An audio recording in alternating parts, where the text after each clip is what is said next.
안녕하세요. 저는 현재 백수 인생을 즐기고 있는 20대 여자입니다. 결혼은 아직이고요. 남자친구도 없네요. 저도 몇 개월 전까지는 직장 생활을 했었는데요. 불미스러운 사건으로 퇴사를 한 상태입니다. 그곳이 제 첫 직장이었는데 직원들 사이에서 왕따를 당했거든요. 첫 출근 날 좋은 모습으로 출근하려고 옷이며 신발, 가방도 전부 신경 써서 좋은 걸로 골라 입고 갔어요. 그게 화근이었어요. 저는 이 회사가 나에게 이만큼 중요한 곳이라는 걸 말하고 싶었는데 직원분들 눈에는 그저 새파랗게 어린애가 돈 자랑질 하려고 회사 다니는 것처럼 보였나 봐요. 그때부터 알게 모르게 은근한 따돌림이 시작됐고 시간이 지나자 그 따돌림은 강도가 점점 심해졌습니다. 사회 초년생이었던 제게는 너무 가혹한 일이었어요. 애써 밝은 척하고 견디다가 부모님께서 이 사실을 알게 되셨습니다. 제가 술에 취해서 속에 있는 말들을 다 털어놨더라고요. 부모님께서는 퇴사를 권유하셨고 저는 백수가 되었어요. 물론 앞으로 쭉 이런 생활을 할 생각은 없고요. 부모님께서도 1년 정도 휴식기를 가져보라고 하셨어요. 그 1년 사이에 저희 집에서 벌어진 일 때문에 글을 쓰게 되었습니다. 저희 오빠는 몇 년 전에 결혼했고 현재는 아들 하나를 키우고 있습니다. 근데 아이를 키우고 있다는 말이 참 안 어울리는 상황이에요. 저희 새언니는 결혼했을 때부터 저희 본가에 들어와 살고 있어요. 요즘 같은 시대에 합가가 웬 말이냐? 무시무시한 시댁이구나. 생각하실 것 같은데요. 저희 부모님은 처음부터 오빠네를 분가시키려고 했어요. 둘이 살만한 집도 해주겠다 하셨거든요. 집 명의로 며느리 휘어잡을 생각 같은 것도 없으셨고요. 오빠 명의로 해주신다고 하셨어요. 근데 그걸 극구 사양하며 들어앉은 건 오롯이 새언니 의견이었어요. 오빠도 나가는 게 좋지 않겠냐는 의견이었거든요. 새언니는 몇 년 살다가 나가겠다고 하더라고요. 처음엔 감동이었죠. 요즘 시부모랑 같이 살겠다고 하는 사람이 어딨어요. 저도 그렇거든요. 나중에 결혼해도 시부모랑은 절대 같이 안 살 거라고 생각하니까요. 부모님도 은근 좋아하는 눈치였고요. 이게 새언니의 큰 그림이었다는 걸 저희는 미처 몰랐죠. 처음엔 아주 좋았습니다. 저희 집에서는 오랫동안 집안일 해주시던 이모님이 계시거든요. 그러다 보니 집안일로 엄마와 새언니가 부딪히는 일도 없었어요. 그저 숟가락 하나만 더 얹으면 되는 상황이잖아요. 그리고 새언니도 직장인이라서 잠자는 시간을 빼면 집에 없는 시간이 더 많았고요. 그런데 문제는 새언니가 임신을 하면서 생겼습니다. 정확히는 출산을 하면서 생겼죠. 새언니는 아이를 낳고도 계속 일을 하기를 원했고 아이를 봐줄 사람이 필요했어요. 근데 모르는 사람 손에 맡기는 건 불안하다는 식으로 계속 어필을 했고 아이는 엄마가 봐주시기로 했어요. 그리고 이모님께 도움을 받거나 시타를 부르기로 했고요. 저랑 아빠랑 오빠는 몰랐어요. 아이를 빌미로 새언니가 엄마에게 얼마나 많은 갑질을 했는지요. 다들 일하러 나가서 집에서 무슨 일이 벌어지는지도 몰랐던 거죠. 제가 퇴사를 하고 집에서 생활을 하면서 엄마가 그동안 어떻게 지냈는지 보이기 시작했어요. 우선 아이를 보는 건 엄마의 몫이었어요. 제가 알기로도 시터는 부른 적이 없었어요. 새언니가 모르는 사람을 시터로 들이는 건 불안하다고 하기도 하고 엄마와 이모님이 잘 봐주셔서 필요 없다는 식으로 말했었어요. 근데 제가 지켜보니 아이 케어에 대한 모든 건 엄마가 하시더라고요.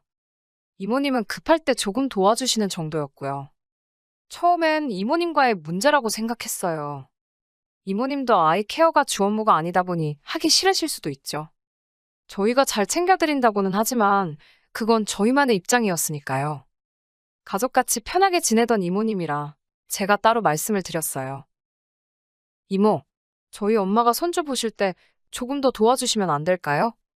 나도 그러고 싶어요. 혹시 급여가 마음에 안 드시는 건 아니죠? 이만큼 챙겨주는 데가 어딨다고. 그런 건 아니에요. 근데 내가 도와줄 수가 없어. 왜요? 작은 사모님 알면 난리나. 새언니요? 내가 애 좀 봐줄라 하면 얼마나 난리를 치는데. 내가 무슨 전염병 환자인 줄 알았다니까. 내가 사장님 사모님 봐서 있는 거지. 관두고 싶었을 때가 한두 번이 아니에요. 이모, 자세히 말해주세요. 그동안 무슨 일이 있었던 거예요? 애 낳고 출산휴가인가 뭔가 하면서 집에 있을 때부터 그랬어요. 죄다 큰 사모님만 부려먹고 지는 환자라고 손 하나 까딱 안 해요. 내가 큰 사모님 안쓰러워서 도와줄라 하면 남의 손에 애 못 맡긴다고 난리를 그렇게 쳤다니까. 큰 사모님이야 워낙 사람이 좋으니까 타며느리가 자길 믿어서 저러는 거다 생각한다는데 나 같았으면 그렇게는 못해요. 애 손수건 한 장까지 손빨래 하라고 시키고 애 먹는 것도 자기한테 다 검사 받으라고 그랬어요. 출근하면서는 큰 사모님더러 시간마다 사진 보내라고 시키고 먹는 거, 입는 거, 싸는 거 다 지가 확인해야 한다고. 지가 안 할 거면 사람이라도 부르던지. 돈 없어서 사람은 못 부른다고 아주 얼마나 돈돈거리는지. 애 봐주는 사람 부르려면 돈 드니까 그래서 들어온 거 아닌가 하는 생각이 막 들더라니까요. 이모님 말을 듣고 정말 머리가 터져버리는 줄 알았어요. 이러려고 분가 안 하겠다 했구나. 몇 년 뒤에 나가겠다고 했구나. 제가 알기로도 새언니 친정에선 애를 봐줄 상황이 안 돼요. 사람 부르라고 돈을 줄 만큼 형편이 넉넉하지도 않고요. 그래서 만만해 보이는 저희 엄마한테 떠넘겼구나 싶더라고요. 저희 엄마가 평생 바깥일 하는 아빠 내조하고 살림만 하셔서 성격이 독하지를 못해요. 그게 새언니 눈에도 보였겠죠. 근데 저는 엄마처럼 좋게 생각하지 못하는 성격이라 바로 아빠랑 오빠를 불러서 다 얘기했어요. 아빠는 제 말을 듣고 불같이 화를 내셨고 오빠는 새언니를 믿고 싶은지 긴가민가 하더라고요. 옆에서 다 지켜본 이모님이 몇 마디 말을 보태주니 오빠도 더 이상 새언니 편을 들지 못했네요. 아빠는 엄마더러 미련하게 그걸 왜 다 받아주고 있었냐고 화를 내시고 엄마는 다른 일도 아니고 손주 일인데 어떻게 거절하냐고 하시고 오빠는 자기가 다 죄송하다고 하고 애가 뭘 알겠어요. 엄마한테 매달려서 웃는 거 보니 엄마가 그동안 얼마나 손주를 아끼고 사랑하셨는지 알겠더라고요. 뒤늦게 새언니가 퇴근하고 집에 오자 아빠의 불호령이 떨어졌네요. 세아가 너 네 시애미가 종이냐? 네 친엄마였어도 그렇게 부려먹었겠냐? 이러려고 합가하겠다 한 거냐? 뒤에서는 네 좋을 대로 시애미 부려먹고 앞에서는 착한 척이나 해대고 어디서 못된 것만 배워서. 아버님, 저는 어머님 믿어서 부탁드린 거예요. 제가 어떻게 모르는 사람한테 제 자식을 부탁하겠어요. 돈 때문이겠지? 믿는다는 놈이 시간마다 사진 찍어서 검사받으라고 해. 그동안 네 시애미한테 공짜로 자식 떠넘기고 나가서 돈 열심히 벌었으니 그 돈으로 나가서 니들끼리 살아라.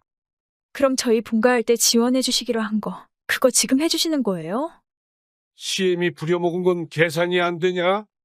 그거면 너희한테 충분히 지원해 준 거다. 더 이상 한 푼도 못 주니까 내 집에서 얼른 네 자식 데리고 가라. 돈 얘기부터 하는 새언니를 보니 제 생각이 맞았다 싶었네요. 누울 자리 보고 발 뻗는다고 새언니에겐 저희 집이 누울 자리였나 봐요. 애 어릴 때 저희 엄마 공짜로 부려먹고 나중에 애 크면 지원까지 받아서 분가할 생각했으니 얼마나 신났겠어요? 제가 봤으니 망정이지 못 봤다면 몇 년이나 그렇게 지냈겠죠. 새언니는 돈 없어서 당장 못 나간다며 무릎 꿇고 빌고 오빠는 그런 새언니 끌고 나갔어요. 1시간이 넘게 나갔다가 들어오더니 오빠가 한 달 내로 집 구해서 나가겠다 하네요. 새언니는 오빠 뒤에서 울기만 하고요. 악어의 눈물 같아서 불쌍하지도 않았어요. 솔직히 오빠가 저런 사람이랑 사느니 이혼했으면 좋겠다 싶지만 아이가 있으니 쉽지 않은가 봐요. 그리고 한 달이 조금 안 돼서 오빠는 분가를 했어요. 정말로 아빠가 10원 한 장도 지원해주지 않아서 대출받아서 전셋집 얻었더라고요. 처음부터 지원해주기로 한 금액에 만족하고 분가를 했으면 이런 일도 없었을 텐데요. 엄마는 바쁜 일상을 보내다가 한가해진 게 낯선지 많이 우울해하셨어요. 그런 엄마 모시고 매일같이 산책하고 쇼핑하고 놀러 다녔네요. 그렇게 지내니 엄마도 많이 밝아지셨고요. 자기 때문에 이렇게 된 것 같다는 엄마의 말에 이모님이 엄마 입장에 빙의해서 대신 화도 내시며 열변을 토하셨어요. 이모님이 옆에 계셔서 참 다행이다 싶었네요. 제가 퇴사를 한 것, 엄마의 상황을 볼 수 있었던 건 모두 하늘의 뜻인 것 같고 그렇더라고요. 퇴사했을 때만 해도 쓸모없는 인간이 된 것 같아 우울하고 그랬는데 지금 생각해보면 엄마를 구해주라는 하늘의 뜻이 아니었을까요? 이렇게 생각하니 제 취업이 더 이상 두렵지가 않네요. 이제 저희 가족 모두 행복한 일만 생겼으면 좋겠어요.